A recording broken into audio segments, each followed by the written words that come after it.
Thank you so much,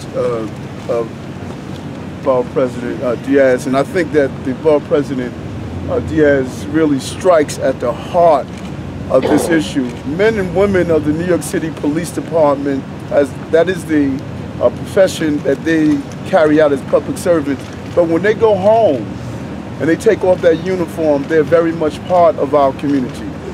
We lost a father and son and a husband. We lost members of our community, and that is why we want to send a very clear and loud message that what happened yesterday was a strike at public safety and those things that we hold dear. And I want to just conclude before we open to questions. At 6 p.m. tonight, we are calling the entire city to come and join us here at a candlelight vigil for these officers. And this is a time of healing. And blood is on the hands of one individual, the sick mind that did a sick act to innocent people. Innocent lives should not be lost in our country. That is a clear message we want to send. And we will open up to any questions that you have at this time. Have you reached out to any of the activists? There is a planned demonstration tonight in Brooklyn. Have you reached out to any of the organizations or organizers that are running this?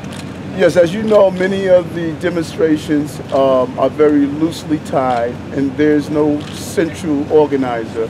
But we have reached out to some of the individuals who have participated in demonstrations throughout the last week. And we ask them out of respect of these officers and out of respect of their message that allow these officers to be buried with a level of decency. And how did they respond?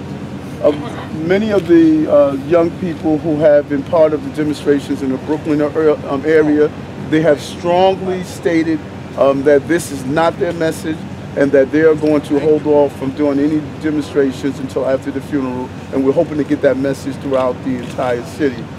There has been a clear message from many of the groups, the multi-racial, multi-ethnic, multi-religious groups who have been part of the reform movement. They have not been part of any movement of retribution or violence. New York has participated in voicing their concerns about reform in a very peaceful manner. Outside of the two assaults of lieutenants on the bridge, this has been a very peaceful movement in New York, and we believe we're going to continue that, and at the same time respect the lives of these officers. The candlelight vigil, will that be here? Yes, it will be.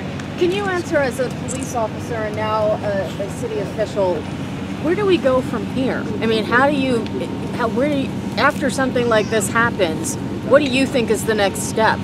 I think the next step is exactly what both my colleagues have both just stated. It is truly time for those of us who understand the complexity of this topic to come together and not talk at each other, but talk to each other.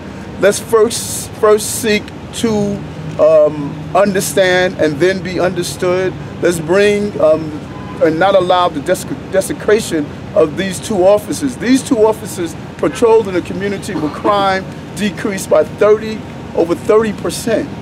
And because they were here on Tompkins Avenue, once a drug-ridden, violent community, because of those officers, we saw a decrease in crime. And so we need to come to the table with that same level of patience, that same level of desire to bring about a very peaceful resolution of how do we listen to both our concerns.